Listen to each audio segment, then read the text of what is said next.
Welcome to Rite Good, the podcast that helps you write good. I'm Raquel S. Benedict, the most dangerous woman in speculative fiction. Coziness. Comfort. Hygge. We all enjoy it. Maybe we have a favorite comfort food, or a favorite piece of comfort media, or a favorite comfort character. And there's nothing wrong with that. Sometimes you need a little comfort. But when the pursuit of comfort takes over your entire life and your entire worldview, your art suffers, and maybe society does too. In this episode, we're talking about why we shouldn't get too comfortable. We are joined once again by Tai Black. Thanks for having me on again, Raquel. I'm glad to be here. Thank you for coming back. We're glad to have you back. Now, the reason we ended up doing this episode is because I think we were both inspired by a bewildering essay posted by Tor on their blog. There was this Tor essay that I think it's interesting because it accidentally admits something without realizing what it's admitting to. But this essay compares the popularity of cozy, low-stakes, so-called slice-of-life fantasy novels to 1960s magical sitcoms like Bewitched and I Dream of Jeanne and The Munsters, and I'm just going to quote at length from this essay. As the outside world has become more hectic and disruptive, the appeal of living happily contained domestic lives seems to become more and more appealing, at least for some of us. Who doesn't want to spend more time at home with a warm drink of your choice and a hobby to keep you occupied? A personal mantra of mine for 2023 is to say no and do less. I don't want to girl boss my way through life, thank you very much. I want to do a manageable amount of work, get a reasonable amount of sleep, and talk to friends and family often enough. If I could blink and have my laundry done and dinner ready, I promise you I would. These goals, while they're not the kind of things that never rate a mention in more epic fare, are the kind of thing that cozy fantasy books understand and tend to revel in. During the pandemic, there was increased interest in crafting, home improvement, and cooking. It is fair to say that aesthetics like cottagecore, and goblincore, which all embrace the relaxing nature of homemaking, also experienced a bit of a boom. These trends support a reclaiming of home space activities as restorative, and an extension of important self-care that anyone can engage with and enjoy. So perhaps it's unsurprising that I've noticed similar kinds of narrative focus on magic as a tool for homemaking or family in the recent boom in cozy fantasy books.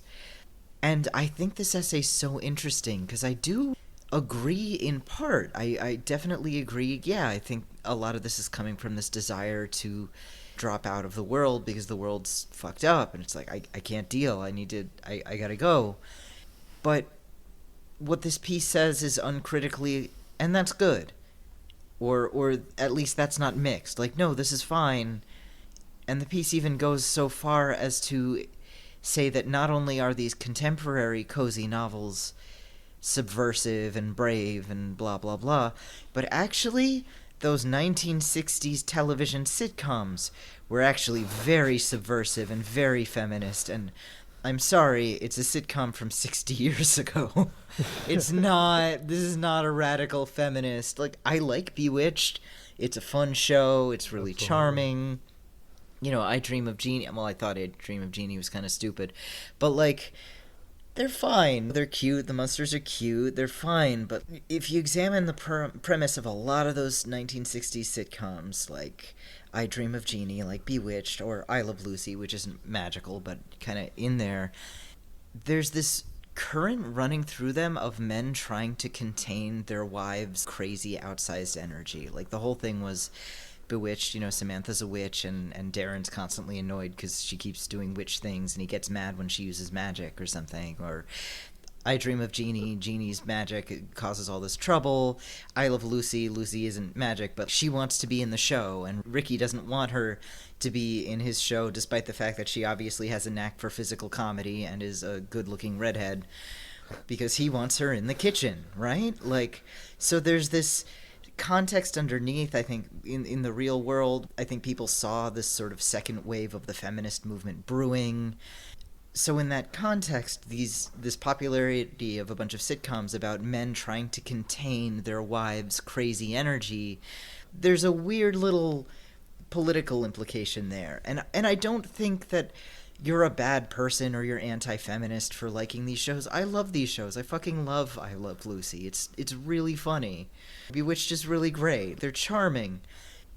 But to say that these are progressive, radical, subversive shows is pretty strange. They're conservative.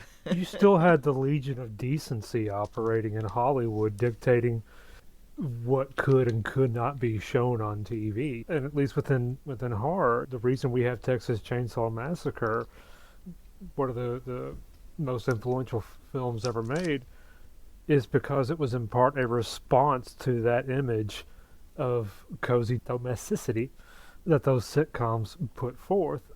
And it was saying, this is bullshit, this is a lot.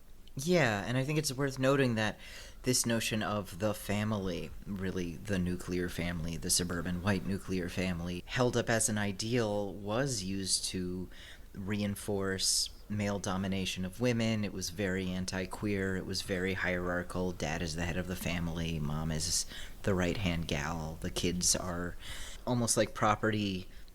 And it's a very white image. It's a very suburban image. It's very reactionary. When reactionary political movements want an excuse to attack outsiders, want an excuse to attack minorities of any kind, they love to say they're a threat to our family. Right now, the anti-gay, anti-trans movement is saying, my family, it's a threat to my children. And there's this unspoken idea that your children are your property, so anything that might destabilize that very specific sort of structure is bad and dangerous. It's a threat to my family. You'll hurt my kids by making them gay.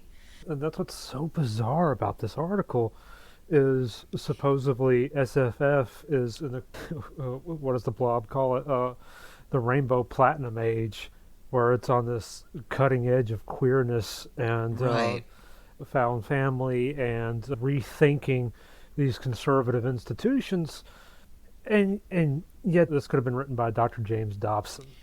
It's absolutely wild. And it's weird to see that from a queer perspective, too, because, I mean, while there are queer people who have awesome relationships with their families, there are queer people who get married and have kids and have the whole white picket fence thing. But for a lot of queer people, the family, this little nuclear family, isn't this unambiguous source of happiness and stability. A lot of the time it can be a source of abuse, it can be a source of control and oppression. Sometimes it's the thing you have to break away from in order to be yourself. And that's really, really tragic, but that is a reality for many of us. That it's not just this uncritical source of, oh, this is good. So it's very, very weird for me to see someone who's ostensibly liberal talking about the perfection that is family values. In fact, you highlighted a quote from it, I think. Because shows like Bewitched, I Dream of Jeanne, The Addams Family, and The Munsters center family values and partnership, they can make jokes about stodgier aspects of American life while still embracing the familial stability at the center of it all in their own conventional ways. So it's straight up saying we can give lip service to the radical stuff that's going on in the world, but that's just lip service, and we are centering family values, which is a very loaded phrase. It's extremely loaded, and it's kind of like the word degenerate. As much as I love and adore that word, there's no reclaiming it from the fascists. And with family values, it's like conservatives have so monopolized that word over the past 50, 60 years that there's no reclaiming it. And so when you say that, you're going to put, you're basically essentially saying the conservatives are right. And how many times a day does some incel loser go online and say, well, once these women get older, then they'll want the house and the white picket fence and the kids, and us, the big strong men, will say no. Yeah. And it's like, He will not say no. He'll say, oh my god, yes, please. exactly. Oh my god, a girl's talking to me. Exactly. You're playing right into them, and this has been a growing trend. Liberals sounding like evangelicals. And Yeah. while I was doing research for this episode, I was reading up on the various evangelical websites from the days of yore. And one, the sad thing is a few of the evangelicals are better critical thinkers than our writer friends at Tor, Hell yeah.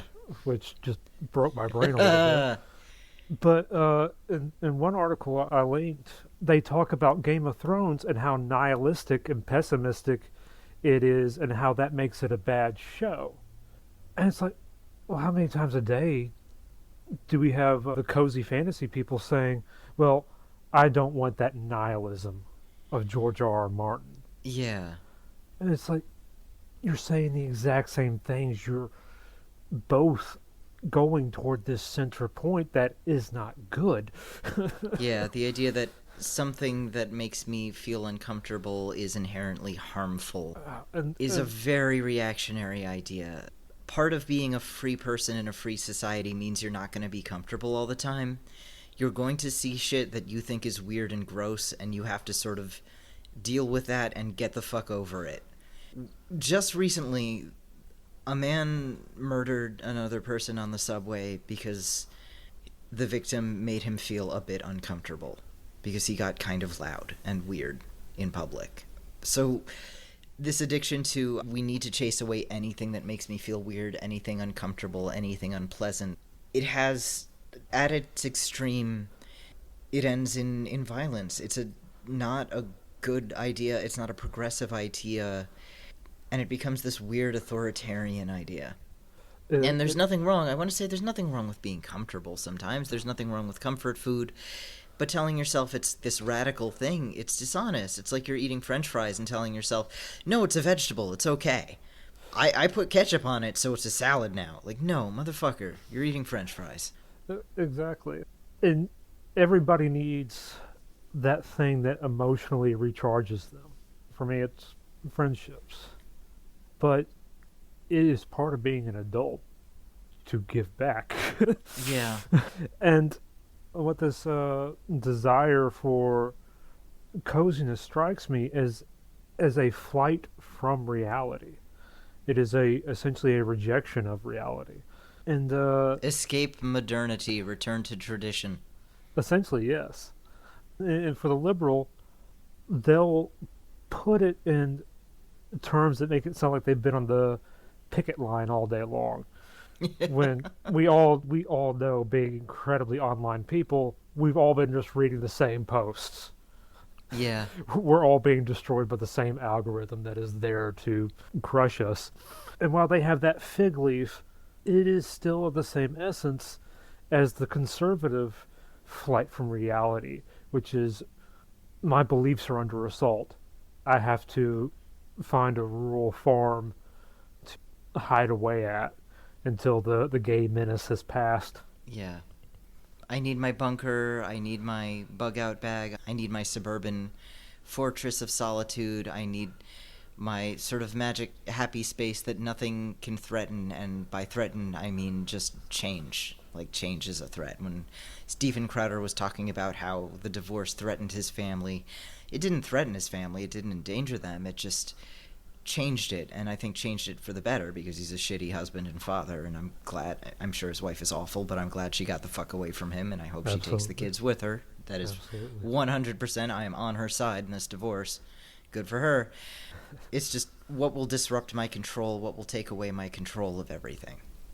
And while I do like coming home from everything at the end of the day and putting on my lazy pants and cuddling up with some food and my cat and being cozy, but that's not a way forward. That's not a way forward to change and retreating from the world. I'm just seeing this as someone who, woman type of person, retreating from the world can take you to some kind of bad places. Cozy domesticity has a false promise when it's your entire life. It's not as fun when it's something you have to do. Not when it's a side Exactly. hobby, not when you're making food for a blog, that you're monetizing, and not when you're wealthy enough to hire a housekeeper, which was quite typical of middle and upper middle class families in the 1950s and 1960s. But when it's something you have to do day in and day out and you don't really have other options, it's not fun anymore. Housework is work, and this is unpaid work, and often it's very underappreciated. Oh, absolutely. So here's my own family history. My grandmother had to drop out of school really, really young because her mom died, and she was, I think, like 10 years old. She had to drop out of school because this was Puerto Rico back in the olden times. So when she was just tall enough to reach the stove, because she was the oldest girl in the family, she became the cook, she became the cleaner, she became the domestic caregiver in the house for her father and her brothers. And that was her whole fucking life, and she hated it. My mother actually didn't learn to cook until college. My abuela Lola refused to let her daughters cook. She refused to let them fucking cook at all. Just basically, she did not want them to have the life that she had. Oh, she wanted them to fucking go to school and get careers and not be dependent on anyone, because she was not happy, and she said, I want better for you. I don't want you to be like me. Oh, what a queen. What an absolute queen. Yeah, she was cool.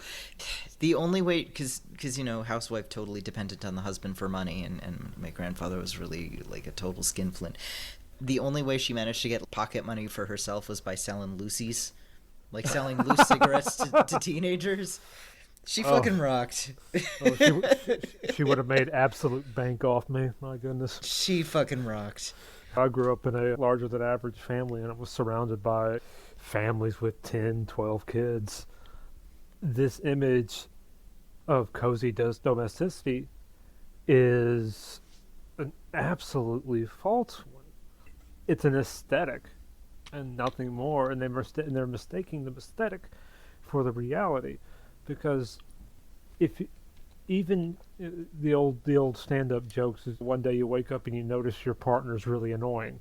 Oh well, your domestic coziness has been shattered there, and of course it's outside of the mortgage and the yard keep, and it is brutally hard to keep a house going, and it's only fun when you're in that period right before you gain independence, but you're still maybe junior year of college, something like that. And that's what this feels like here, is children playing like adults. Yeah. And being like, oh, look, we're adulting now. It is selling a false image of what the family actually is.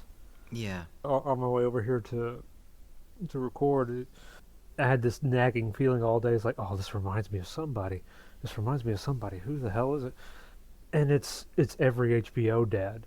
Every divorced HBO dad, but in particular Marty from True Detective Season 1, where he's arguing with his wife and basically says the family is supposed to be a place of peace and tranquility, and his wife just lights him up. It's like, who the hell told you that? Yeah, and we're not saying this to be disrespectful to people who are stay-at-home moms or homemakers. Absolutely like, not. That is your life choice, and if you are having a good time, fucking rock on. It's cool. Part of the work of feminism is to make sure that you have that choice, and to make sure that if you decide to choose something else, you can do that as well. Yeah, but something that I think a lot of these little cozy things miss is that it's work. Being a homemaker is a lot of fucking work. Being like a super mom who takes care of everything, it's a lot of work, and a lot of it's kind of yucky work of dealing with like dirty diapers and wiping noses and things like that. And the aesthetic that we're being sold, I feel like we have such this disconnection from traditional lifestyles that people will watch family TikToks videos and family influencers, and that's not what their lives are really like. It's fake. Everything's cleaned up for the camera, and also they seem weirdly wealthy despite the fact that the husband is the only breadwinner and he does not have a super wealthy job. What's going on there? I don't understand. The super wealthy lifestyle blogs, what's going on behind the scenes that we don't see is usually this person has a rich husband or inherited money or something. It's not real. It's not real. You know that the people, that the sort of return trad people who fantasize about farming have not farmed. Because their notion of farming is they always post a picture of like a skinny blonde woman who's pregnant wearing a floor length white gown standing in a field, and it's like, that's what farms look like. Whereas actual farmers, when they do post, will post things like, well, cow got an abscess, had to drain it, got about a gallon of pus. It's like, not, it is not romantic at all. They're just like, well, cow got stuck giving birth, had to get a chain to yank the calf out of its vagina. That is how actual farmers post. That is what actual farming is. It is not very glamorous. It's super hard. It is extremely hard, especially if you're a small independent outfit. I live in an extremely rural area where we've had lots of independent farmers, and most of the time, it's a rough time. Most of the time, by the time they're in their 60s, most of them look like boiled leather. Because when you're operating on razor thin margins, guess what you can't afford? Moisturizer. And it's just the constant stress. Like a friend and I took a trip to a little organic dairy farm in Vermont once because they ran like an Airbnb out of it. They had some yurts and stuff where you could go camping trips. And the farmer, like, he said that the one day that they were there, he's like, this is actually the first day I haven't had work of some form or another in about 6 years. And he was giddy and running around dizzy because he didn't know what to do anymore. It's like, I don't remember how this feels. What is happening to me? It is a hard time. And some of those old timers, they don't know how to relax because all they've ever known is hard work, and they will absolutely work you into the ground. It's not glamorous. It is not glamorous, and it is not cozy. The other side of that, the sort of modern liberal side, is, I'd really love to run a small business. No, the fuck you wouldn't. No, God, no. You know what would be fun? Owning an eatery. That's really fun. Oh, God, no. Running a restaurant or a cafe is extremely fun and very reliable and not stressful, and you don't have to deal with disgusting things or get yelled at by horrible Karens or burn yourself on a latte steamer or fucking deal with, like, nasty garbage or flies or mice or... No. You can tell these things are always made by people who haven't worked in food service, because people who haven't worked in food service have this very romantic idea of, like, I think I'd like to own a restaurant. And then if you've actually worked in a restaurant, you'll know, well, the owner is always drunk or on cocaine at any given point in time. The line cooks are usually on cocaine. The busboy is on Whippet, so every can of whipped cream in the entire restaurant will be flat. Every single one of them, all the time.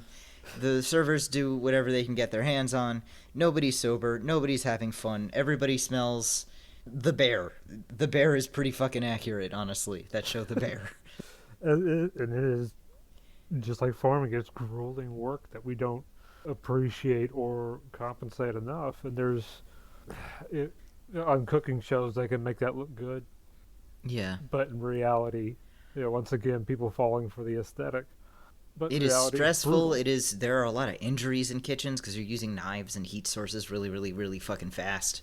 Yes. It is a bad time, and I just kind of laugh because no experience. I think owning a restaurant would be a fun and profitable hobby, people. Like, those are the people who end up on a Gordon Ramsay show getting yelled at.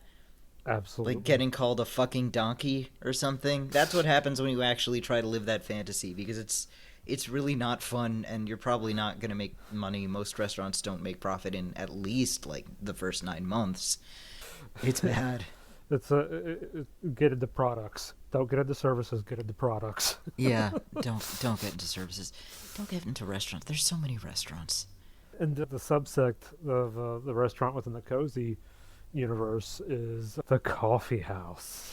Yeah, it's carried over from fan fiction. There's the coffee house alternative universe where it's like, okay, let's say you like Batman, but instead of wanting to write a story about him doing cool Batman things like beating up his enemies, or instead of just, being a garden variety normal pervert and wanting to write a story about Batman sucking a dick, for some reason you decide, I want a story about Batman and Robin and maybe the Joker and Catwoman just sipping lattes in a cozy coffee shop, and that's the Coffee Shop AU, and they're very popular for reasons I will never understand.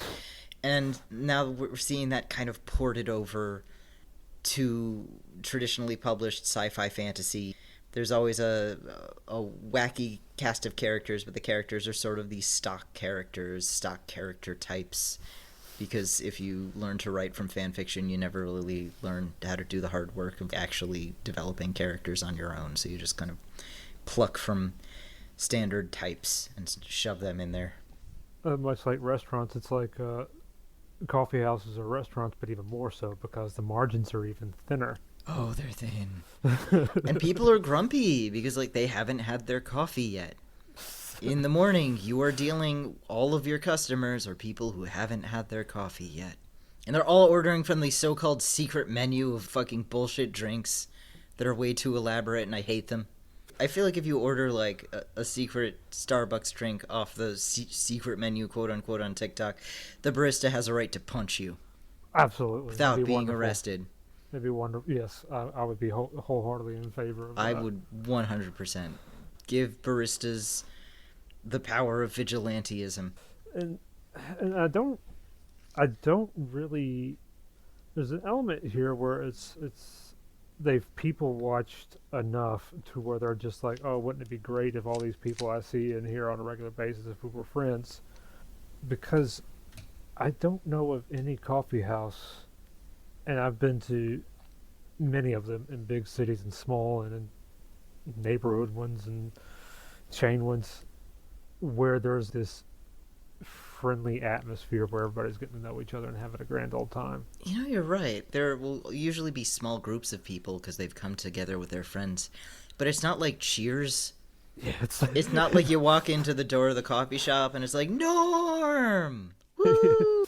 Where everyone knows your name. No, not really. It's not exactly a community. And, I love hanging out in coffee shops. I fucking love coffee shops. But, like, it's not a substitute for friendship or community. And that's really where kind of what we're talking around is this desire for cozy just shows how separated and atomized we are from each other. Yeah, it is a little tragic in that, if only I could have this, if only I could have this togetherness. And I absolutely sympathize with that. And we all have our own little fantasies. And there are times when I'm at work and I'm like, man, wouldn't it be nice to just drop out of society and, like, go live in a yurt? Like, that'd be pretty great. But that's not real, A feature of a lot of good domestic art that focuses on this fantasy is this sense of the temporary and the sense of the bittersweet. I understand the impulse to fantasize about running away from everything, but deep down it can't last. Deep down it's not forever, or it's impossible. And I think that's what a lot of this media is missing. It's missing that really powerful, really beautiful sense of the bittersweet, because deep down you can't really escape the world forever by going to a coffee shop. Or you can't escape the problems of the world forever by hanging out with your partner at home. But you can do that, and it's nice, but it is only temporary. And that's part of why it's beautiful and why it's powerful. And I think what we're getting at too is that we're getting this very individualistic sense of self-care and consumerism often sold to us, marketed to us, especially marketed to women, as a solution to the problems instead of any kind of activism, instead of community, instead of social change. We're being told, take these individual solutions that don't really change things. It's a rejection of class action and solidarity. It's a condemnation to isolation. I'm thinking of Jordan Peterson, the conservative philosopher, beef coma victim, who says that you should clean your room before you try to criticize the world. Now, that's not terrible advice. Like, yeah, get your shit together. That's very, very good advice. But what this can do is it can spin into this relentlessly trying to perfect yourself to the point where that's all you're doing and you're avoiding the world's problems. Because let's be real, none of us is going to be fucking perfect. No one ever is. And you especially don't become perfect in a vacuum. Yeah. Sitting by yourself, like, some of the things that have helped me come out of the pandemic and figure things out for myself has been taking part in mutual aid groups and doing really good work with other people who are kind of interesting, driven people, and getting something out of that. Exactly, because this self-care cycle that it creates is just this relentless consumerism that Yeah. is causing the problem and can never solve the problem, and at the same time it's getting dumber and more insulting with each with each decade. I'm already annoyed the way I'm advertised to as a man. I I would go ballistic if I was a woman and being talked down to like that. It's just like, Oh god, the constant infantilization of like, oh, is your tummy empty? Have this yummy little treat. You were a good girl today. Are you sad? Are you sad? Oh, sweetie, you're so pretty. Have this beauty cream. Don't you feel better? It's so. I'm not. I don't enjoy it. It's not good. I'm not a fan. I don't know. The male side seems kind of funny. Like, crush it, crush dandruff with this powerful shower weapon. Your shampoo is the same color as gunmetal gray. uh, shave your beard with this hair bazooka. That, It's so funny, the self-care hygiene products aisle, where that very direct line where the women's stuff becomes the men's stuff, because we go from pastels to like gray, gray, black, red, gray. It's like suddenly we've entered the Decepticon aisle. I've been blessed to know many goth women over my life, and I'm pretty sure they would like some of the black razors designed for them. That's an untapped market there. It's so goddamn funny. I can't even- Yeah, but and again, we want to stress there's nothing wrong with self-care. It's good and necessary, and especially if you are doing activism type things, you got to recharge. You got to take some time off. You got to touch some grass, take a shower, do a little yoga sometimes. This is good. But it's like, okay, this is you recharging so that you can take care of shit. Not like, well, that's enough. You used a moisturizer, because we've seen where that leads. And where that leads is people calling you ableist because you say, hey, maybe you shouldn't buy so much clothing from Shein because they hurt the people who make it. It's people saying, like, actually, you're a misogynist for telling me to buy my own groceries instead of getting a delivery guy and yelling at him for getting the wrong avocado. And then getting up and stalking him in the store. Then Wow. stalking him at the store and getting really mad at an internet cat for some reason. I don't fucking know. That was one of the strangest things. I don't know. But it's very like 1960s New Left, where instead of looking outward, the left, as if you want to call it that, started to slowly look more inward. And when that happened, you really saw this downhill slide of the leftist project. Previous generations of leftist activists had a much greater emphasis on mass movement, mass material action, and the sort of like new left 60s onward was a lot more about individual, the inner self. And now what we're seeing is this really fascinating overlap between like right-wing conservative trad reactionary stuff and then crunchy kind of hippy-dippy Birkenstock food co-op stuff. Right now, Goop, like Gwyneth Paltrow's Goop, and InfoWars actually sell a lot of the same products and supplements that are just labeled differently. And the more you use the products and the more you don't feel better, and the harder you try to use them, you get locked into this incredibly destructive cycle that you can't, that's really hard, not just to break out of, but to see that the cycle is there. And it's, in the case of conservatism, it generally leads to conspiracy theory and paranoid thinking and trying to find an answer for why am I miserable. Why am I miserable? The conspiracy took my kid away. It's the conspiracy's fault my children don't talk to me anymore. Like, no, they went away because you're horrible and they don't want to fucking talk to you anymore, Grandma. and and with They're tired of hearing about QAnon. They just want to have a normal Thanksgiving. God. and I hate it when it happens like a disc freaking slipped. Ooh, Jesus. No, just like a CD from the 90s. Just Oh, it's okay. like I was trying to hone in on this one thought. You and you just gotta. Well, that's what I call music slipping. Yes, exactly. Nice. um, Pure mood slipping all over the place. and the side effect of these doubling down on these individual consumerist choices is that we are further disempowered, and the corporations get richer and richer Yeah. because they do not give a single shit Yeah. about their customers' well-being. They care about whether the customer is still buying their product, Yeah.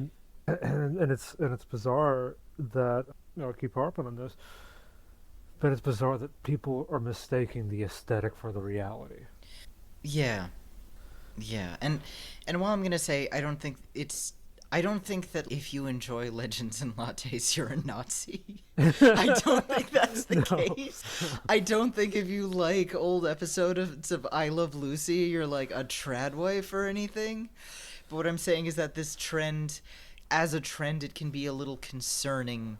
And I feel like we're reaching a point where it's getting a little far where I'm starting to worry. Not like, oh, you read Legends and Lattes? Well, obviously you don't support women's rights. Like, no, that's a fucking ridiculous comment. But I'm starting to see shit that's getting a little weird. And when Tor, this major SFF publisher, can publish an article basically saying, yes, 1960s sitcoms are the ideal life, I'm like, whoa. Because that's what conservatives believe. That's what Newt Gingrich fucking believed. Speaking very generally, historically, this is kind of the same split, or this feels like it rhymes with the mid to late 70s cultural split that happened, where you had either a bunch of people get normal, or they were joining cults. In the case of the Christians, it was like, it occurs to me just now that this was very eugenicist. They were just like, okay, there's no hope politically for conservatism, but we can outbreed the secularists. So we just need to have as many kids as possible. Yeah, that's what the quiverful movement came from. Exactly. Every baby you have is an arrow in the quiver, and because you're declaring war against, thing I don't like.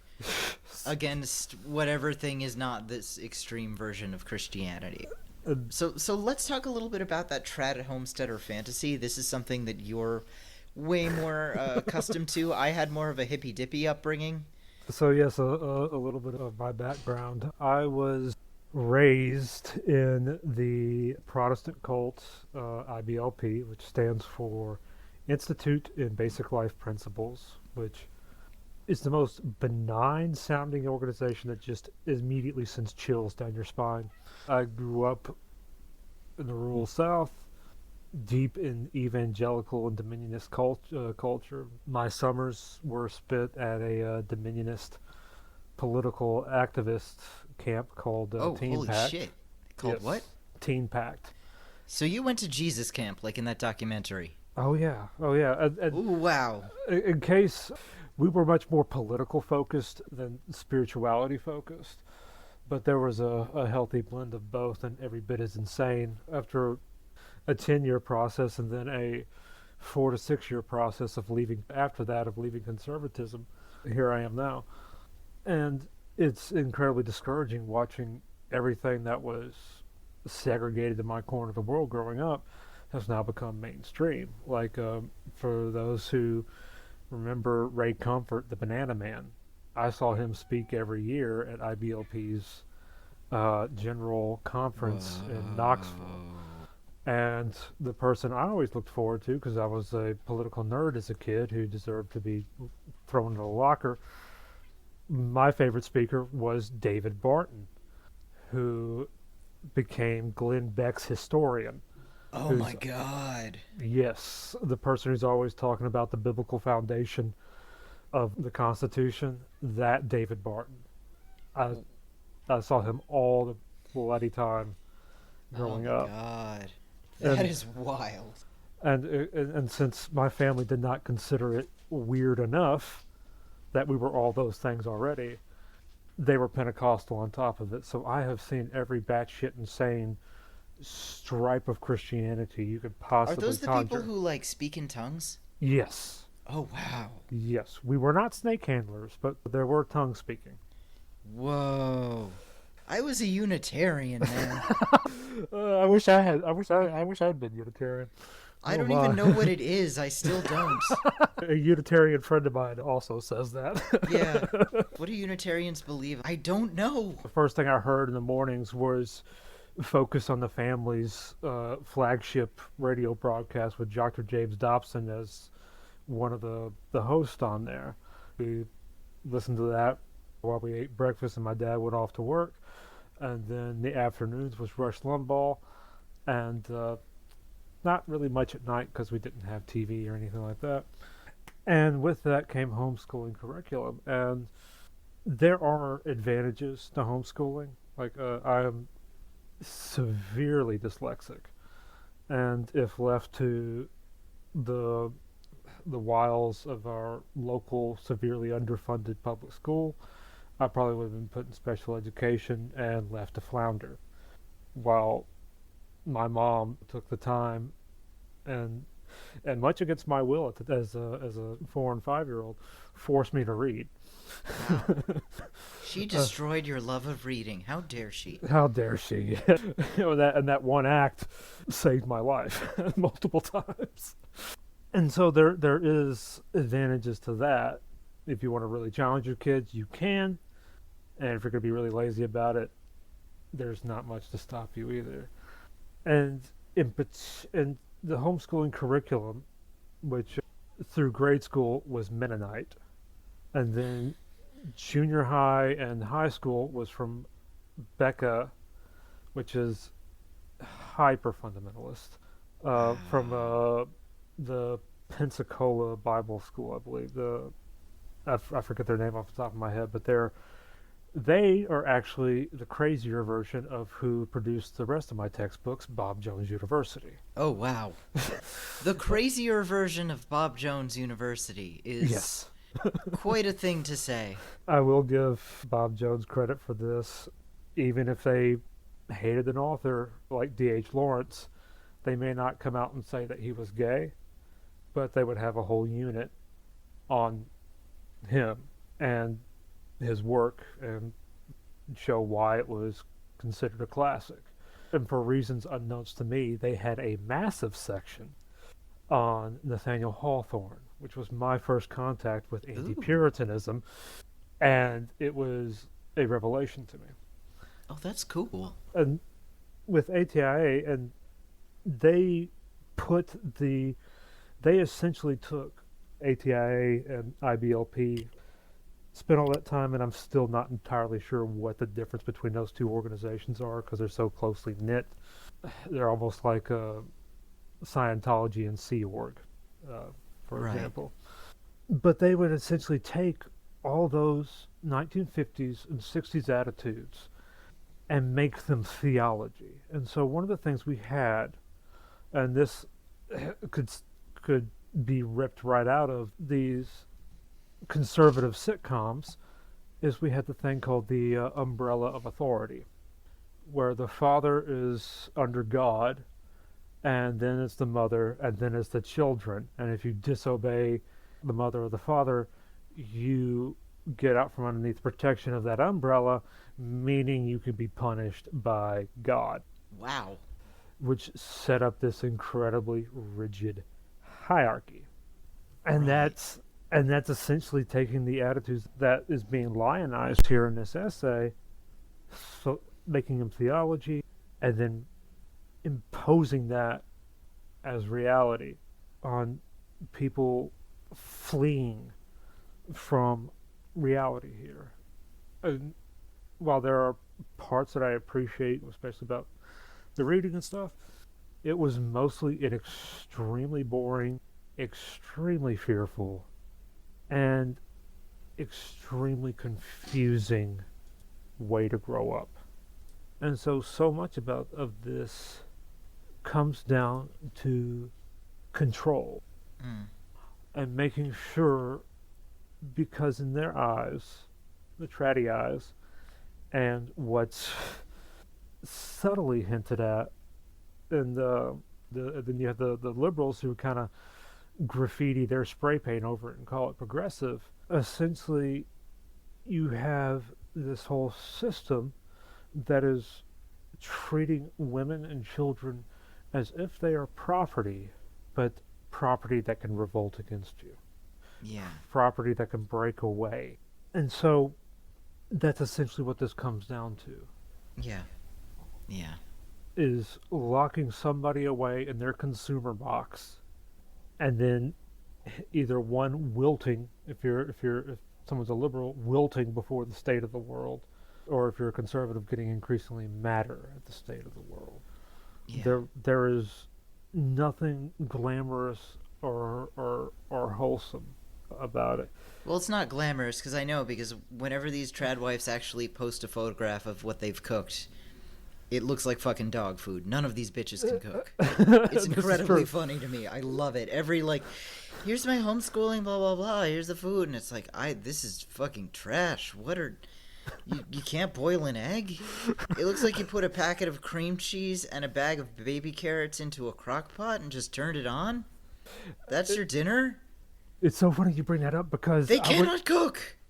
It's true. It's true because I would read Redwall and for some reason I was able to sneak George R. R. Martin into my house at one point. Wow. And which I think I read. Oh, and those authors are both fat kids. They love food. They will just stop in the middle of a chapter and describe somebody's lunch in immense detail.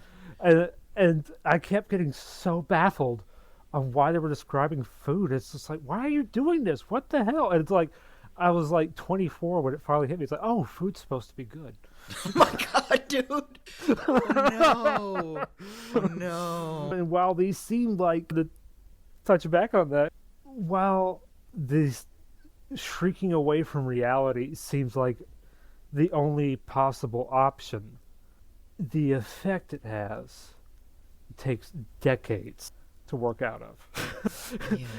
And that's if you're lucky or blessed enough to notice, oh, hey, this is fucked up. What's wrong with this? Yeah. And this is my big worry with these liberals is like, because I saw it so many times with my friends from college, they would break free of fundamentalism. They'd have their wild years, and then they would just go back to it. Yeah. It's like, you were free, why the hell are you going back there? And Because it's like that's the pattern you know. Yeah, exactly. That's what you know how to do, and you don't know how to do anything else. So of course you go back to it. It's really sad, but I get it.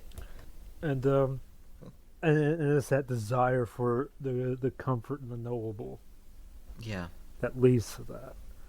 And comfort, knowability, and safety. Yes. So that's the trad homesteader fantasy. We have something else. I think there's a more liberal version of it, which is sort of the cozy, semi-urban fantasy. So instead of being rural, a lot more it's urban or suburban in a nice little city that's not really named.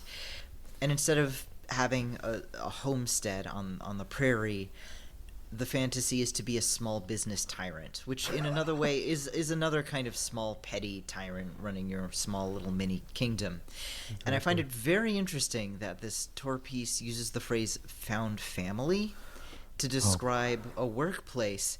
If you've worked in the world, if you've lived and worked in a world, you know that if the hiring manager says to you, oh yeah, this company, we're like a family here, you gotta fucking leave. Like, do not even finish that interview. Just just jump out a window. Fucking get out. Because every company or business that describes itself as we're like a family here is going to be just a horrible place to work, where there's zero sense of appropriate personal boundaries, where you're not respected, where you're taken for granted, where the pay is probably going to be shit.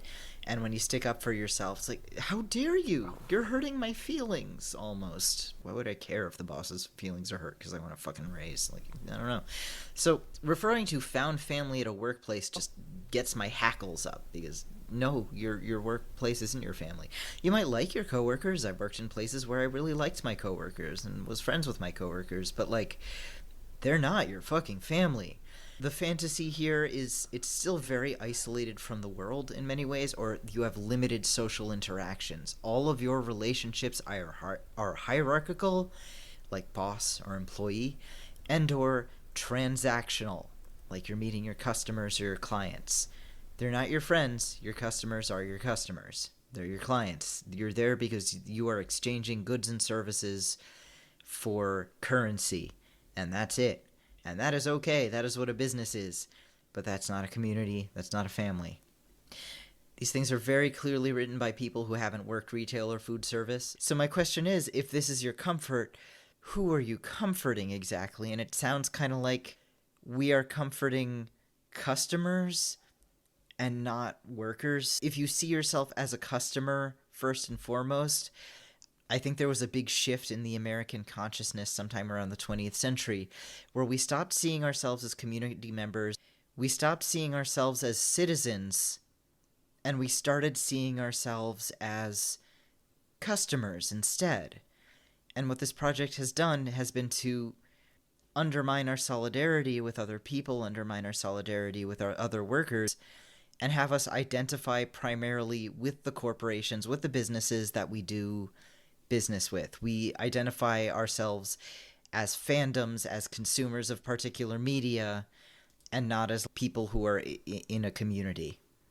And part of that is it is easier to deal with a known quantity like Captain America than it is to deal with another human being and their wants and desires and needs and problems. Yeah.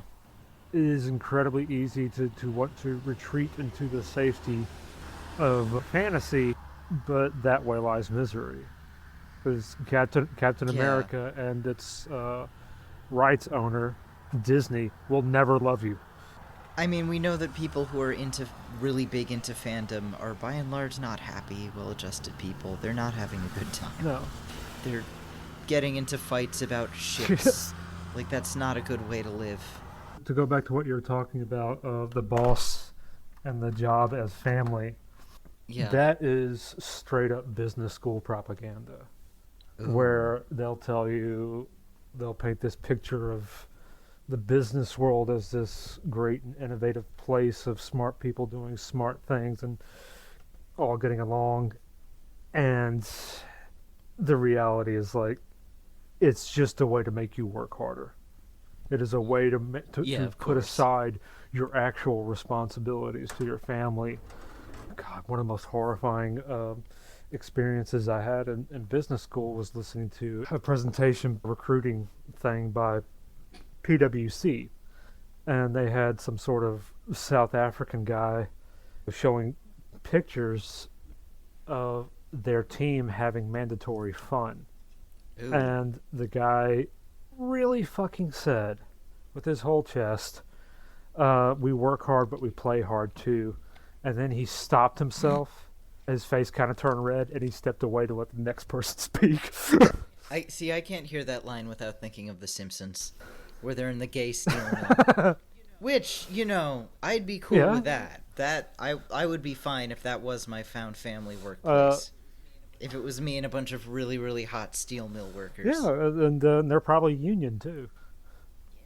Yeah, I'd be in favor of that. Which, unfortunately, that's not what we're gonna get in cozy fantasy, which is a real shame.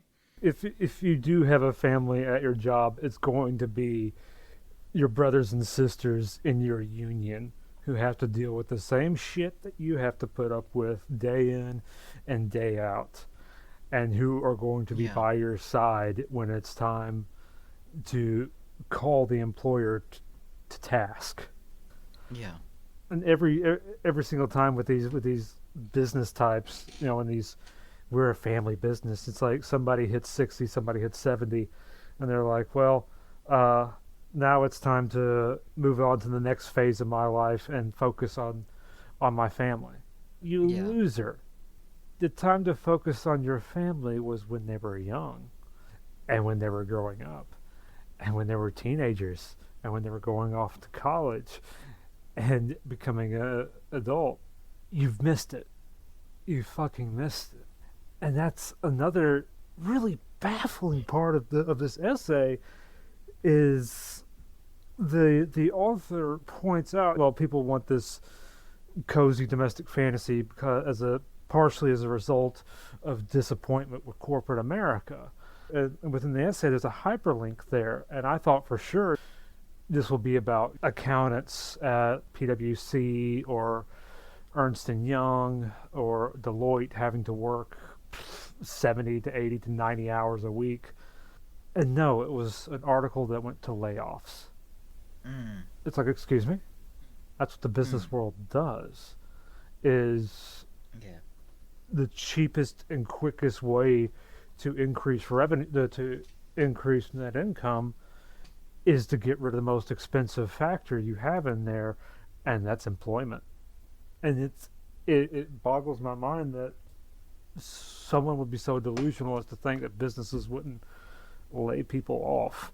It's like the where you were employed is not your family, and it will never be your Yeah. family. Your family is your actual family, and something I want to tackle here with this whole notion of found family. Usually, I think it's our good buddy Kurt from Blood Knife magazine who pointed out one day that most found families within stories operate like your coworkers at a job who you're on good terms with. Yeah.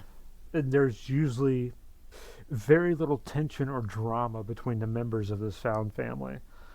And so, for the billionth time, I want to show a counterexample from Poppy Z. Bright's Exquisite Corpse. Within that, which is about the AIDS, it's the found family of two serial killers falling in love and then committing various acts of mutilation and necrophilia. But it takes place in the 90s New Orleans, in the middle of the AIDS crisis. And the fear of AIDS hangs so thickly over that book. And not just the fear, but the death and the sadness and the ravaging and destruction of this community is as thick as the humidity within New Orleans. And so you have all these queers who, some of them don't like each other. Some of them will tell you some incredibly repulsive stuff. And yet there is never a point within that book, where you don't know that these queers are going to have each other's backs. That it goes beyond their personal attitudes toward each other. It's that they're in this together as queers. And in fact, they take in this kid who got kicked out of his own home for being gay. And there is some genuinely gut-wrenching stuff that some of the gay men reveal in that. And yet, that is much more believable. That is much more powerful than all the cozy schmaltz cotton candy that you can pile on. Because when you intentionally set out to make something cozy, instead of trying to pursue the truth of a situation, the truth of what found family looks like, the struggles and the heartache and all that comes with it, then you accidentally end up in really dark places because you have sacrificed truth and reality for this aesthetic, and that leads to shitty art. That's how you get House and the House by the Blue House by the Carillion Sea or whatever it is. That is accidental apologia for residential schools, and it is not writing good. Mm. It is not. It's not writing good. Anyway, so why don't we wind it down? Before we go, where can people find or support your work? Or what would you like to plug? You can find me on Twitter at Feast Last. I'm usually over there shit posting about horror, but that's about it. Oh, if you want the exact opposite of a cozy suburban novel, or rather a novel that takes to task the suburban ideal, I highly recommend a book coming out this fall from Andrew F. Sullivan and Nick Cutter. The Handyman Method is fantastic. Yes, that's our friend. Yes. Friend of the pod who was on a previous episode to talk about the gentrification of horror. Yes. Yeah, he's good. Right. Okay. Well, thank you for coming on, and me. thank you all for listening. If you like what you heard, head to patreon.com/Rite Gud and subscribe. Until next time, keep writing good. This has been Rite Gud with Raquel S. Benedict. Hosted by Raquel S. Benedict and produced by Matt Keeley for KS Media LLC. Theme song by OK Glass. For comments and concerns, please write to us at ritegud@kittysneezes.com. That is RITEGUD @kittysneezes.com. If you'd like to support us, please visit our Patreon at patreon.com/ritegud. This has been a Kitty Sneezes production. kittysneezes.com in color.